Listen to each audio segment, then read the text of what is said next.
Welcome to the West Pennine Moors on a very, very wet day. Today I've set myself a challenge. We're going to try and visit 4 historical landmarks in one day. Still trying to shake this cold off as well. We have made it to the first one. This is the 2 lads. I've just gone down.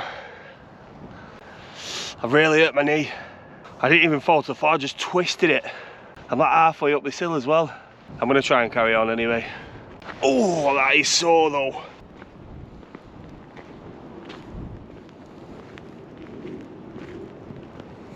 That windy, he's cold, and so's that rain. It is nice and soggy. I'm wet through.